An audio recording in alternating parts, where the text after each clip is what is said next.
Bismillahirrahmanirrahim. Assalamu alaikum students.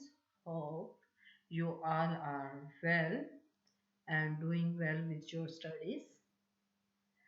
Today's topic in embryology is the placenta and membrane. When we were studying in the college, this picture was made by all of us that this is the embryo connecting stalk. This this structure is the chorionic plate. These are the stem villi. This red color is the intervillous space containing maternal blood. Dark green colored cells are the syncytiotrophoblasts. These light colored cells are called the cytotrophoblast. I will repeat it again during my lecture of the placenta and membrane, but I am telling you that up to this we have already studied in the second week of development, during the development of the trophoblast, that is primary, secondary and tertiary. We have already studied an intervillous space containing the maternal blood from the spiral arteries. So this will be the embryonic pole, and it is the embryonic, and opposite to it this is the abembryonic pole. Embryonic pole, embryonic pole, abembryonic pole. So placental development will be in the trophoblast of the embryonic pole. Let's start the development of the placenta. That it has two parts, fetal part and the maternal part, or you can say it is an feto-maternal organ. It is the feto-maternal organ that facilitates nutrient and gas exchange between the maternal and fetal compartments. As the fetus begins the ninth week of development, its demands for nutritional and other factors increase, causing major changes in the placenta. So, when the demand of the embryo increases, we want to increase the structure of the placenta to give nutrient and other gases and other demands of the fetus through the placenta. So, as it is the feto-maternal organ, fetal part is formed from the trophoblast and extraembryonic mesoderm. This diagram, this will show that this is the extraembryonic mesoderm. The inside of the circle, this is the extraembryonic mesoderm, and this part is the trophoblast. So fetal part, which is chorion frondosome, gives rise to the fetal part, and it is formed from the trophoblast plus extraembryonic mesoderm of the embryonic pole. So fetal part of the placenta is formed by the trophoblast plus extraembryonic mesoderm of the embryonic pole. And the maternal part. As you know, the endometrium after the implantation of the embryo, or after the when there is pregnancy test positive, we call it deciduum. Endometrium is called deciduum. So maternal part of the placenta is formed by the decidua basalis. What is they will work as a transport system. They will establish the transport system, placenta and umbilical cord, transport system between the mother and fetus. So in this slide, you will come to know the fetal part from which placenta is derived and maternal part decidua basalis from which placenta is derived. Before going to the development of the placenta, we should know the functions of placenta, that it provides protection, nutrition, respiration, or you can say gas exchange, excretion of the waste products, and hormone production. Endometrium of the uterus, which is now called the decidua, is divided into three parts. Decidua basalis, which is the part of the endometrium present deep to the conceptus. Conceptus is the embryo. Embryo and membranes are both are called conceptus. Decidua capsularis, which is part of the endometrium, or decidua capsularis, is overlying the conceptus. Decidua parietalis is the remaining part of the decidua. Here you can appreciate that this cis embryo or conceptus, this part is known as the decidua basalis, as it is deep to the conceptus and part of this blue layer. Blue layer. This is called decidua capsularis. It is overlying the conceptus, and this this line is known as the decidua parietalis, as it is the remaining part of the uterine endometrium or the decidua. So this one is the decidua basalis, deep to the conceptus. Overlying to the conceptus is the decidua capsularis, and this one is the decidua parietalis. Basalis, capsularis, and parietalis. Here again, decidua basalis, which is deep to the conceptus. Decidua capsularis, this blue layer, is the overlying the conceptus, and decidua parietalis, which is the remaining part of the decidua. As far as nutrition for blastocyst is concerned, this is provided by the decidual cells and the increased secretion of the uterine glands. Decidual cells are now containing the glycogen and lipid in more amounts in the cell after the positive signs of the pregnancy. So come to the embryonic pole and abembryonic pole of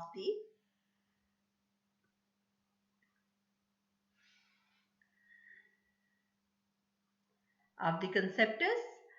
Smooth chorion or the chorion leaf is called at the embryonic pole, and wingless chorion or the bushy chorion is called at the embryonic pole.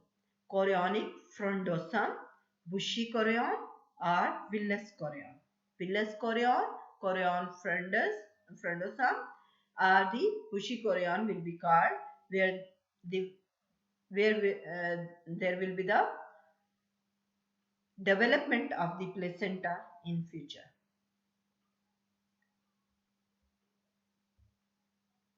So come to the early development of the trophoblast. When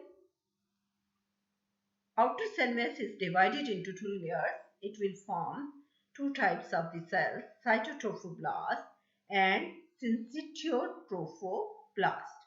So these are the cytotrophoblast and these are the syncytiotrophoblast. Cytotrophoblast covered by the syncytiotrophoblast is called primary villi. When extra-embryonic mesoderm comes to life or penetrate the primary villi, then it is called the secondary villi. So, in the secondary villi, we have the extraembryonic mesoderm, cytotrophoblast, syncytiotrophoblast. Now, within the extraembryonic mesoderm, if vessels will develop, then it is called tertiary villi. So, it contains from inside to outside extraembryonic mesoderm with vessels, cytotrophoblast and syncytiotrophoblast. Cytotrophoblast and syncytiotrophoblast and extraembryonic mesoderm containing the vessels forms the tertiary villi. When these villi will be formed, there will be the barrier formed by the syncytium, cytotrophoblast, connective tissue and the endothelium. The structure like this will be formed, that this is the intervillous space containing the blood, syncytiotrophoblast and cytotrophoblast, and this will be form the villus, and this villus when goes from the chorionic plate, this extraembryonic mesoderm, and this is the deciduobasal villus extends from the chorionic plate towards the deciduobasal, then it is called the stem villus. And from the stem villus, branches will come and will pass through the intervillus space. These are called the free villi. The exchange of the material or nutrients or gases will occur through these free villi, which will pass through the intervillus space containing the maternal blood. This intervillus space contains the maternal blood, and maternal blood here comes through the erosion of these maternal vessels to release blood into the intervillus spaces, and this is accomplished by the endovascular invasion by the cytotrophoblastic cells. These cells released from the ends of the anchoring villi invade the terminal ends of the spiral arteries, where they replace maternal endothelial cells in the vessel walls, creating hybrid vessels containing both fetal and maternal cells. To accomplish this process, cytotrophoblastic cells undergo an epithelial to endothelial transition. Invasion of the spiral arteries by cytotrophoblast cells transform these vessels from small diameter, high resistance vessels to larger diameter, low resistance vessels that can provide increased quantities of maternal blood to the intervillus spaces. So you can understand this, that this maternal blood is coming here in the intervillus spaces through the invasion of the spiral arteries by the cytotrophoblastic cells. These when these are the epithelial cells, and vessels contain the endothelial cells. So here you can see epithelial to endothelial transition after the rupture of the spiral arteries of the mother. So with this we can get the blood into the intravillous space. And these intravillous spaces, through these intravillous spaces, frivoli, which are the branches of the stem line. I have already told you the stem line which will pass from the chorionic plate to the decidua bacillus, and the branches which are passing through the intervillous spaces, these are called frivoli. And as these are passing through the blood within the intervillous space, so exchange will occur through the frivoli, and conduction will be through the stem villi.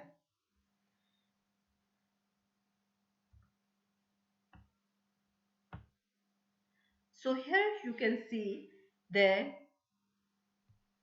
barrier which is formed between the maternal intervillous space towards the fetal side. So from the fetal side, syncytium, the first layer is the syncytium, then cytotrophoblast, then there will be the connective tissue, and then endothelium. Endothelium, connective tissue, cytotrophoblast, syncytiotrophoblasts, and then maternal blood, as maternal blood is present in the intervillous space in the placenta. So this barrier is formed. It is very thick. It can act as a conductor, that it can conduct or transfer blood from one part to the other part, but it can exchange cannot occur through this thick wall. It should be thinned out. So after the 16 weeks, between the 16 to 20 weeks, at the 20th week, we will achieve the thinness of the barrier, which is formed by only syncytium and the endothelium. So the placental membrane consists of only syncytium and endothelium in the frivoli for the exchange of the nutrients from the maternal to fetus or fetus to the maternal side. So this barrier is, or the placental membrane is formed by the syncytium and the endothelium. And this was the question which was asked in your class test, and you most of the people were not able to answer this. This is the placental membrane which is developed till 16 weeks of age, and it it is very thick initially, then thin, consisting of these two layers. First it has 4 layers, then it has 2 layers, where blood have to be materials have to be stained from maternal to fetal blood or from fetal to maternal blood. When there is the thinness of the placental membrane, some pieces of the syncytium containing nuclei may break off and drop into the intervillous bloodless. These pieces, which were dropped into the intervillous spaces, are known as syncytial nodes.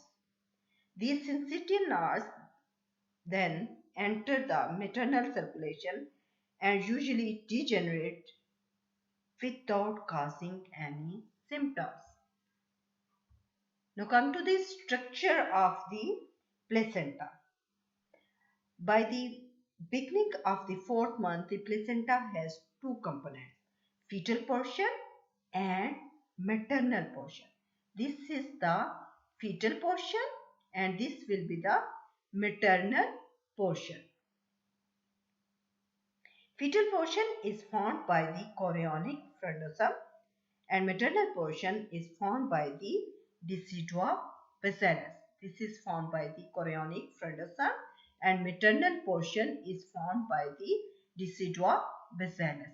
This is the decidua basalis.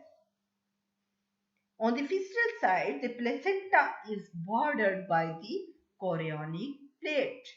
Fetal side, placenta is bordered by the chorionic plate.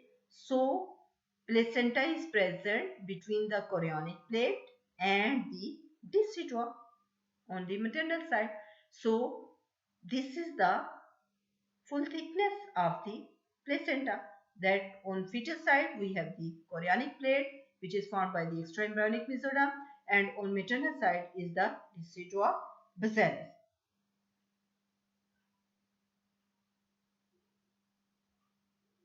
Decidua basalis. This decidua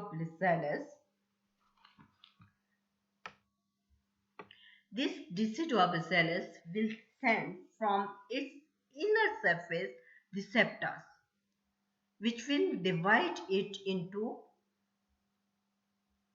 incomplete compartments. That it is not divided completely, that compartments are not isolated, they are in contact with each other. So these septas, which will divide the substance of the placenta into the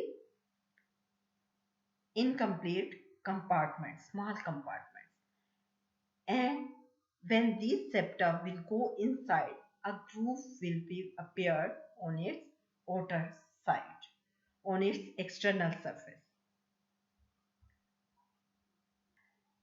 With the division of by the septas, decidual septa, the compartment is produced. These compartment is known as the cotyledons, and they will produce the groove on its outer side. So it will have raised and groove or raised area and depressions on its external surface. When there will be the increase in growth of the fetus, there will be the increase in the development or growth of the placenta too, and it will cover approximately 15 to 30% of the internal surface of the uterus. As there will be the increase in the size of the uterus, there will be the increase in the size of the fetus, there will be the increase in the size of the placenta too. And placenta is covering about 15 to 30% of the internal surface of the uterus. So in this diagram you can see chorionic plate along with the chorionic vessels, and these vessels will join each other to form the umbilical vessels. Umbilical cord contains the umbilical vessels, two arteries and one vein, and this is the decidual plate formed by the decidua basalis, and these are the decidual septas. These septas are surrounded by the fetal cells, and here you can see the spiral artery, blood intravenous space, and this is the tertiary, fully developed tertiary villi.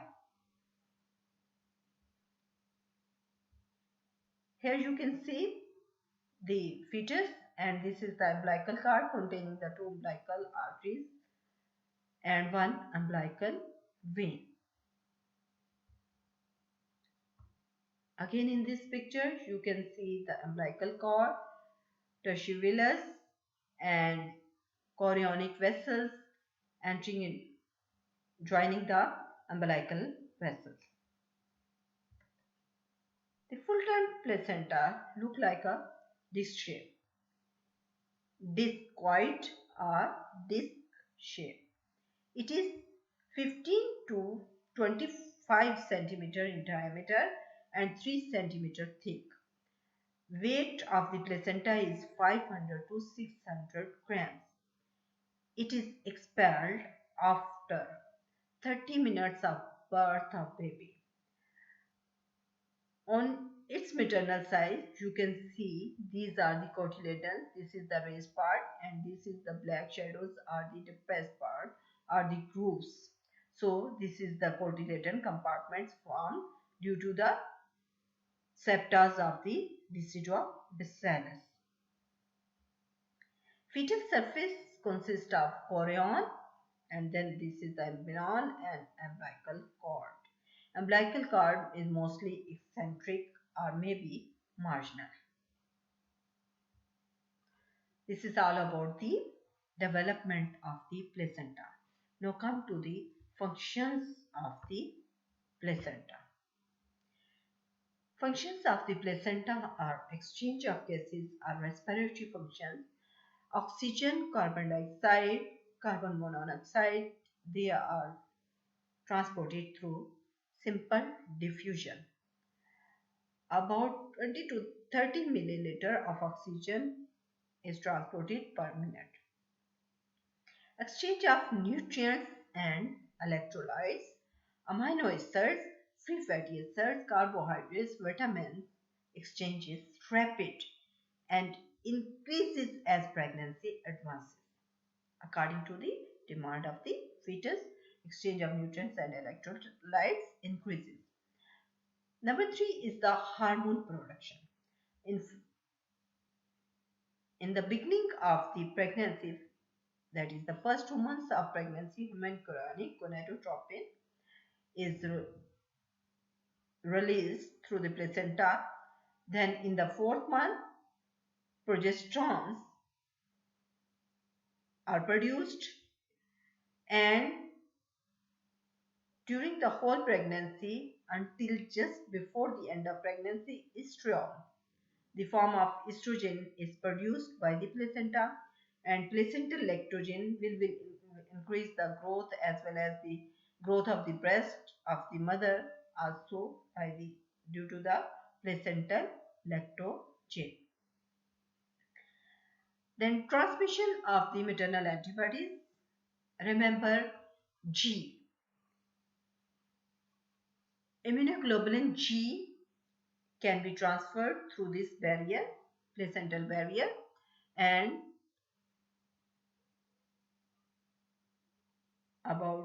it starts from the 14 weeks to the till the birth, and then after birth newborn will produce its immunoglobulin G and will reach the adult stage at the age of the 3 years. So this is all about the development of the placenta and functions. Now I want to tell the assignment should be made by the 17, 18, 19, 20, 21, 22, 23 roll numbers. So they will send me the assignment on this address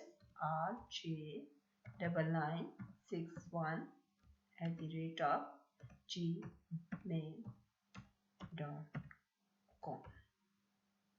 Thank you very much. Allah Hafiz.